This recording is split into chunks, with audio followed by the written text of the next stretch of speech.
Welcome to the Bella Vista Gardening Show. I'm Geri Hoerner. I'm president of the Bella Vista Garden Club, and I'm a Benton County Master Gardener.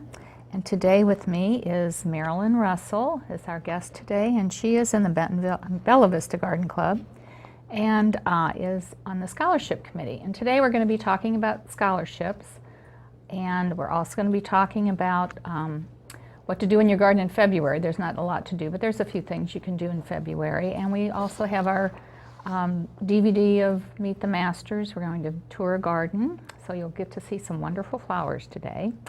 And Marilyn, you've been on the scholarship committee for several years now, and I know you're very involved with the program that we have with the Garden Club. Can you explain a little bit about it? Yes, I can, Geri.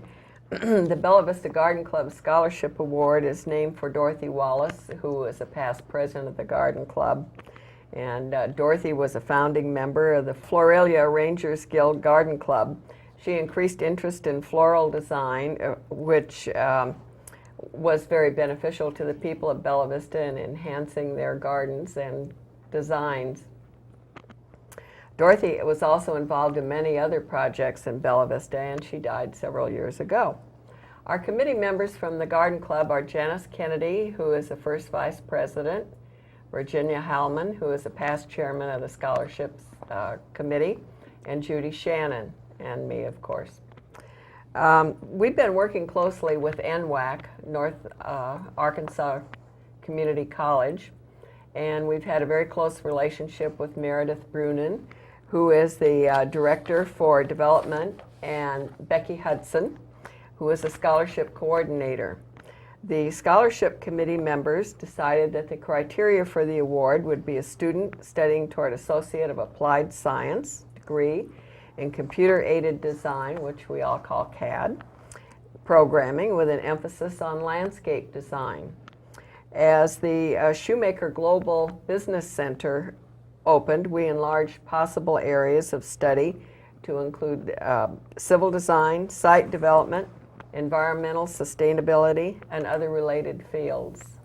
There's not a lot of classes that they have at NWAC on horticulture, but the ones they do have are very interesting classes. And every year enrollment in these classes increases, and there are more and more students who are interested in CAD design. And as they're having returning students from the workforce, these students are increasing their knowledge and experience and preparing for other careers, with a lot of them in the horticulture field. And our qualifications to receive the scholarship were a Benton County resident, second-year student, excellence in studies and grades, and financial need. We wanted our recipient to be willing to participate in the Garden Club project, such as our plant sales, which we have in the spring and in the fall, and assisting in our design of school gardens. And we have worked on several projects with local schools. Well, do you know what project Levi is going to be involved with this time? We're not certain yet, but it could be the rain garden that we're working with Cooper Elementary School. Well, that may be on hold. I don't know. We'll have to see about that. But we'll have to see. Okay. They had a little water issue the last meeting I went to, and I think since they've had some water issues at the school, they were a little hesitant about pulling water into a certain area and maybe causing some problems. So. But we might be doing a butterfly garden there, so we'll see. Oh, well, that would be very nice. We had experience already doing a butterfly garden at Jefferson Elementary School in Bentonville. Right. And that one turned out very successfully. Yeah. We were all quite proud of that project. Yeah. And NWAC reviewed the applications and made recommendations for the students that we would interview. And to raise scholarship money, we have an annual card party in November. This year's chairman of the card party were Linda Leffler and Ermi St. Johanser. We had 160 players, which not only had the fun of their games, but dozens of door prizes and endless amounts of food. Our card parties are so popular, they sell out right away. We have to put the tickets out for sale, and they're just sold almost immediately. And I think we even had a waiting list, and the card parties are really fun and really great. It's a great fundraiser for us. It really is. And it's not only the ladies playing cards, the husbands show up as well, Yeah. and they play bridge. Right. And then the plant sale is our big fundraiser, and our plant sales are in May. Our plant sale this year is May 7th on a Saturday at Tanyard, and that's where we get most of our scholarship money and most of our money to operate the Bella Vista Garden Club. So mark your calendars for May 7th. It's Saturday. It's at Tanyard Pavilion, right off of 340, and it's 8 o'clock to 1 o'clock. So mark your calendars for a plant sale. We'll have more about the plant sale later in the year on the programs, but that's our biggest fundraiser. And then we do have some other plant sales prior to the May 7th sale. When we have an abundance of plants, where we have so many plants we know we can't sell all of them at our plant sale, we will have sales at the Village Wastewater plant with Nature's Calling program. So those are usually held in April, a couple Saturdays in April. So, but the May 7th plant sale is our big fundraiser to get our scholarships. And scholarships are so near and dear to my heart. I'm telling you, that's why I'm out there digging and potting, and I just think they're wonderful. So the scholarship this year for Levi is it $1,500 that we're giving him? Yes, it is. Our recipient this year is Levi Parrish, and he's 21 years old.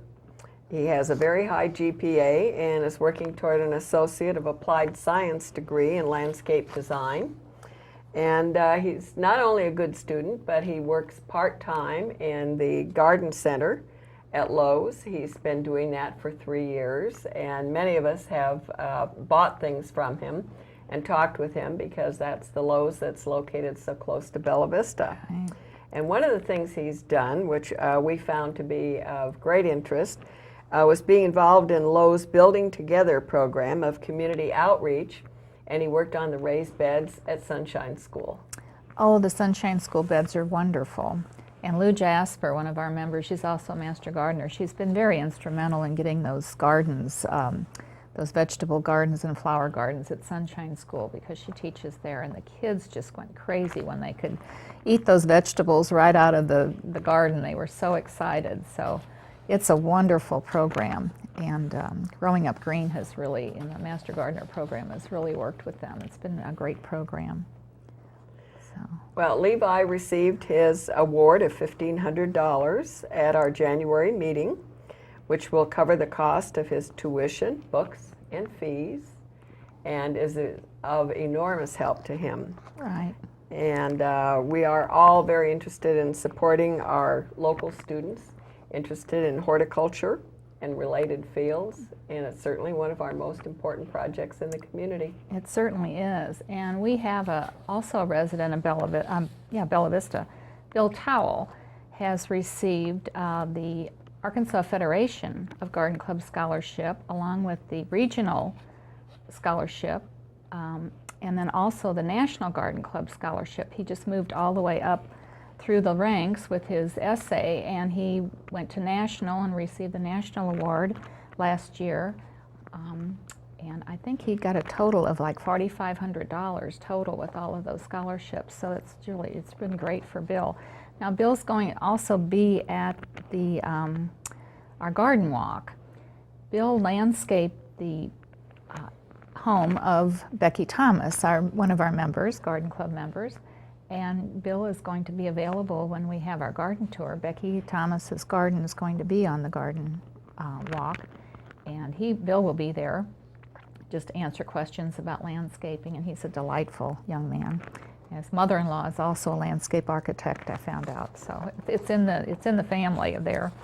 The other scholarships in the area, Village Wastewater Nature's Calling also gives scholarships. They take that sludge out of that lake with the wastewater, and they propagate plants, and they have plant sales. And this year they gave 2 scholarships of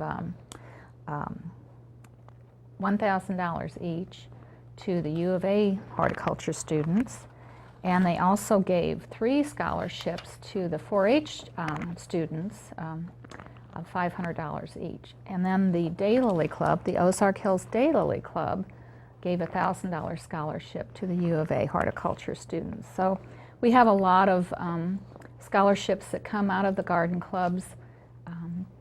Bentonville Garden Club also has an endowment, and they give quite a bit of scholarships to the U of A students also. So this community, this whole area, just gives so many scholarships, and they're so needed because the cost of college has just gone up and up and up, and then these poor student loans they have to pay back, and it's sad. So we've got a lot of support there with the scholarship program.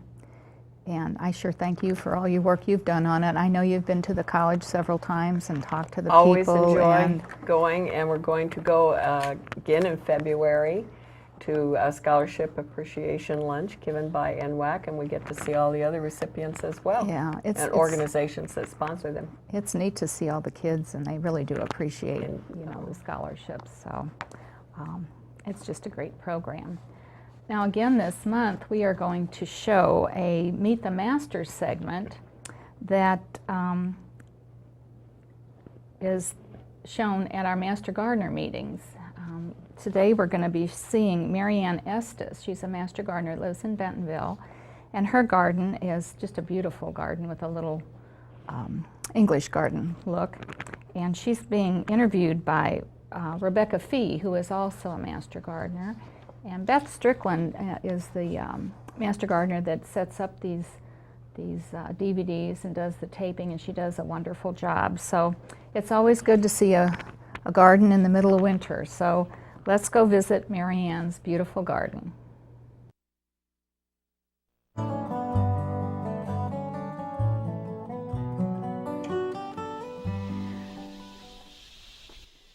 Welcome to Meet the Masters. This evening, we are in the garden of Marianne Estes from Bentonville, Arkansas. 6 years ago, this remarkable woman purchased this craft-style farmhouse. At that time, the yard and garden had been completely neglected for many years. Marianne started planting trees before she even moved into the house. Since that time, by herself, she has designed, planted, and tended every flower, shrub, and vegetable that you will see. The one thing she didn't do by herself was to roof the house. She got a handyman to do that. Also, Marianne does not mow or weed eat, so do not call her for that. Let's find Marianne and begin our journey in this remarkable garden. Moved here 6 years ago. Actually worked on the place for about 4 months before I actually moved in, and there were no trees or shrubs to speak of and one little neglected flower bed. So I began to immediately start tilling and making flower beds and planted trees and shrubs around the house. But I really didn't get real serious about flower beds and putting in some of my plants until about 2 or 3 years ago. Well, this is my dream house. It took me a long time to find it, but when I retired 10 years ago, I started looking. The house was built in approximately 1913. We think it's probably an old kit house where they hauled them in on the railroads. But as all old houses, it's quite a money pit, and it eats it up. But I love it. It's absolutely my dream home, and I plan to stay here as long as I can. My garden style's very eclectic, probably mostly cottage or just old-fashioned country. I really like the old-fashioned plants that I grew up with, and I enjoy the old shrubs and trees. Favorite perennials are peonies, Russian sage, and that's probably it. Some vines I really like. The peonies because I grew up with them. Some of my peonies have been passed down from my grandmother, and I just love them. The Russian sage I like because it lasts so long and it's just so feathery and nice. I really like it. The biggest influence in my garden has been my grandparents on my mother's side. They were both country people who grew up with little, except what they could grow. And they had the most fabulous vegetable gardens. My grandfather could grow great tomatoes clear into November. And I remember working with them in the garden and harvesting the corn and all the other vegetables and doing some canning with them. My grandmother always grew zinnias and marigolds, and that was her favorite flowers, and I think that's why I have those in my garden today. Mary Ann, I understand this is not your first year to have a vegetable garden, but this particular part is new. Yes, I had one raised bed last year, decided to add an additional one this year. Built a bed, and seems to be doing pretty good. My tomatoes are doing well. As you can see, I built some tomato trellises out of a picture in a magazine, and I've been real happy with them because they give good support. Do you have any tips for gardeners on how to raise such beautiful plants? No, not really. Not anything any of the rest of us don't do, but I did learn in class that to utilize the Bentonville compost facility, and I did that and mixed it with topsoil, and that's what made my beds, and it's worked out very well. I wish I could find a garden specialty. I haven't gotten there yet. I'm still learning a lot. Learned a terrific amount this past year. I tend to shotgun everything and kind of scatter everything I'm doing, and haven't quite found that specialty yet. My biggest challenge, like everyone else, is weeds, Japanese beetles, and black spot on my roses. But my personal challenge is when it starts getting hot in August, I don't have any motivation to get into the garden at all, and I begin to neglect clear into the fall, and I have to really work on myself to work in the heat. My future plans are probably too big for my bucket. I want a screened-in porch. I want to redo my front concrete. I want to expand my shade garden, and someday I'd like to have a water feature. I'm a fairly open person, and I tend to talk too much sometimes, so I'm not sure I have a lot of secrets or things that people don't know about me. One of my things that people probably least understand about me, especially my friends, is I like to take a piece of junk metal or wood or whatever I find at my auction going practice and try to make something out of it. I have several things in the garden that I have rigged into a new display or some kind of pot container, and I love to do that kind of thing. It challenges me. But of course I don't have a lot of time, and my garage is full of clutter where I haven't quite gotten those projects done.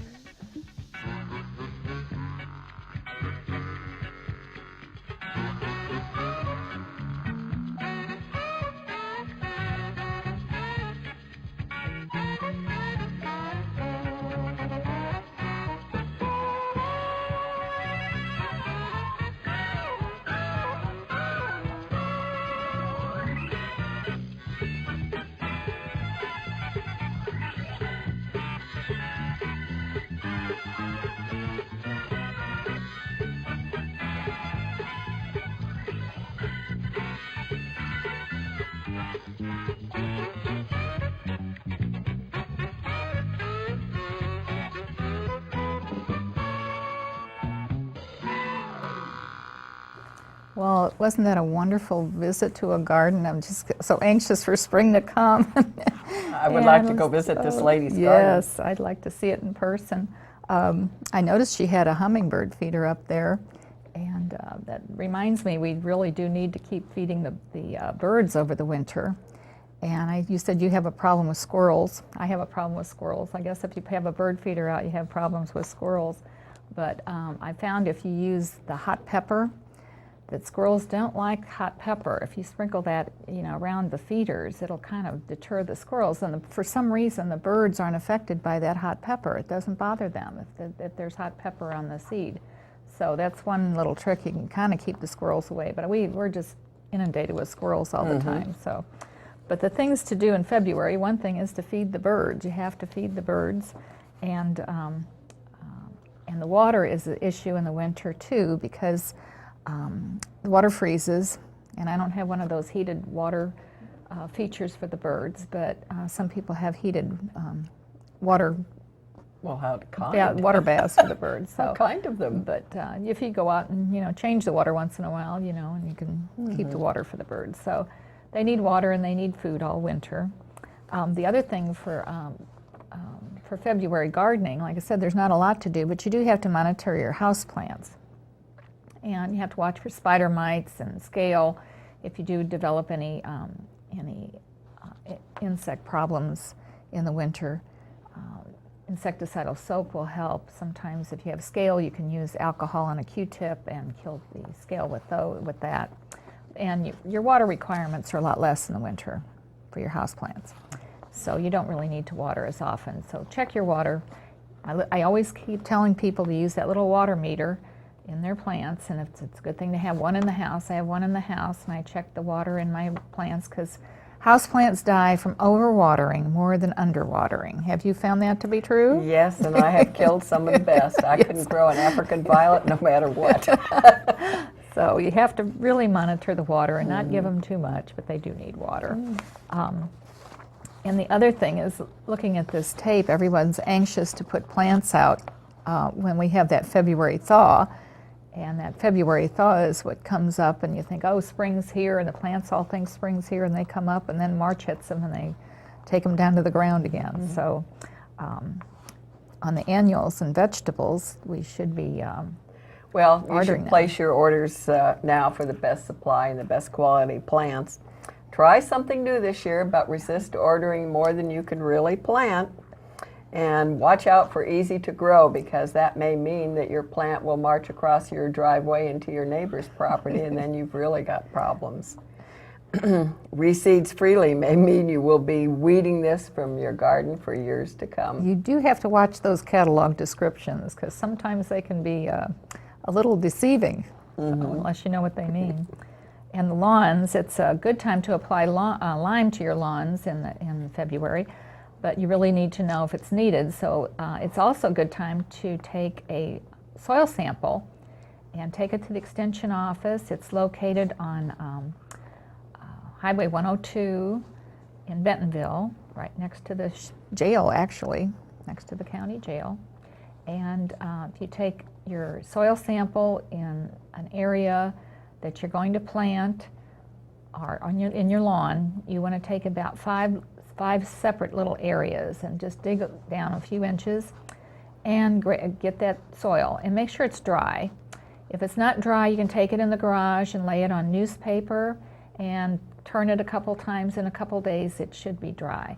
So take it into the extension office. They'll let you know what requirements are needed for your lawn and get a report back to you within 2 or 3 weeks, something like that. So, but it is a good time to apply lime if it's needed. And roses, it's a little too early to plant roses. Everybody wants to get out there and plant so early, but it's a little too early. March is a better time to plant it. You should have had your arders in by now for your roses if you're going to arder any. Some people put dormant oil on their roses. I haven't done that. It apparently keeps the moisture in and protects them a little bit. And the pruning will be probably done in March. You don't want to prune too early. If you prune too early and you have that February warm weather, then the new growth will come out. Well, the new growth is going to get zapped with the March freezes, so you don't want to prune too early because it's just going to hurt the plants. So. And then trees and shrubs. Well, keep monitoring the water for moisture, and if your plants are dry, you can certainly water them. Trees and shrubs can be planted if the soil is not frozen. Late in the month, fertilize trees and shrubs except for spring blooming shrubs. Prune the crepe myrtle, but do not prune spring blooming crepes or you will remove the flowers. Yeah, all your spring blooming shrubs should be waited. You have to wait till after they bloom. Yeah. So everybody always asks me, when do I prune? When do I prune? And you keep trying to, tell them it's I'd love to get at my crepe myrtles right now. right, but it's a little too early. But Yeah. February, March is a good time to prune the crepe myrtles. But if you prune your azaleas or your rhododendrons now, you're just going to cut off the blooms. So after they bloom is when you want to prune. So you have to remember it's spring blooming. You prune after they bloom in like midsummer. If it blooms later in the year, you want to prune in January, February, March. So I still have dead blooms on my azalea plants, and I've been Right. afraid to pull them off. well, they'll be fine. You can just leave them until they bloom. The new bud will probably push them out when they Okay. come out. So, All right. and I didn't prune my my hydrangea, and it's still got all of its blooms on there from last year. But I didn't get a chance to cut all those off, and the new growth will just pop them out. So, anyway. And then your perennials can be divided and replanted during February, but it's beneficial to wait until late February or March. February is a very fickle and capricious month, as we all know. Yes. Frost can happen anytime. A string of sunny, warm days makes us want to believe that spring is here, but no doubt more cold weather is on the way.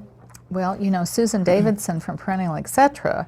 moved here years ago, and she said that when she moved here, there wasn't very many perennials in the area. And she found that when the February thaw hit is what killed a lot of plants, because they would come out thinking summer, and then the winter, you know, the people would be out there taking the mulch away, and so anyway. And then the grasses, we have, Yes, it's February is the time to prune yeah, grasses. It's time to start shaping your grasses for next year, Right. and the liriope plants as well. Now, Lou and I have a system where we trim our liriope. What do you do? Well, we have liriope in a lot of areas, so I take the liriope and I hold it up, and then he takes the whopper and whops underneath. You have to watch your fingers, though, so you have to make sure he doesn't get your fingers. But if you just hold up that clump, and then he lops it off, and then I put it in the compost. Some people use a weed whacker, and then it goes all over the lawn, so we just do it in clumps.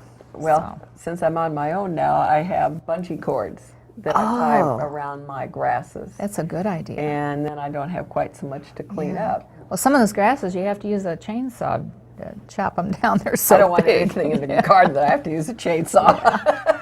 So anyway, those are the few things you can do in February.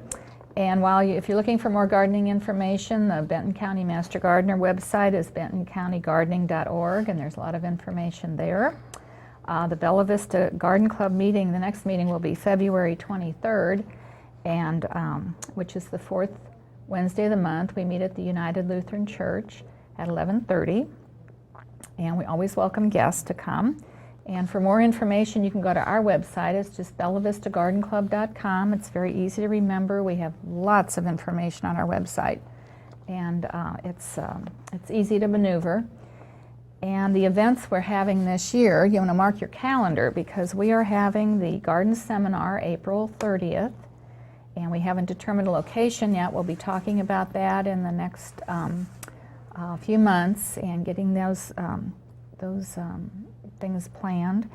Then we have the plant sale May 7th at Tanyard Pavilion, and we have the garden walk. Every other year we have a garden walk, and this year we have a garden walk, and I think there's going to be maybe 8 gardens on the garden walk this year. There's so many gorgeous gardens, and we hate to turn anyone down because we want everyone to see all of them. So we're working on plans for that, but that's June 4th, and we'll have more information out on that. And we'll probably have other information in the Vista about activities that the Garden Club is involved with all of our projects we have at Blue Star Memorial, at the Visitor Center, The and Veterans the Veterans Wall. Wall. So we'll have more information about that. So Marilyn, thank you so much for coming today My and telling pleasure, us and about the scholarships. Everyone is always welcome. We have quite a few men in the garden club now, so if we have some inspired men gardeners, we'd love to have you join us. Right. We have couples that join. And Yes, do we it have together. several couples. We have an expert in organic gardening, Yes. and And native plants and Yes. wildflowers, and we have little experts here and there we go to for all of our different well, questions. our members are from such varied backgrounds that they have all kinds of talent and experience to absolutely. share with us, and we love it all. And they come from so many areas of the Indeed. country too. So we have Indeed. 123 members right now. So we hope to increase the ranks of that. If anyone wants to come to the garden club and join, we'll certainly welcome them. And until next week, I mean next month. I hope you enjoyed the program, and don't forget to stop and smell the roses.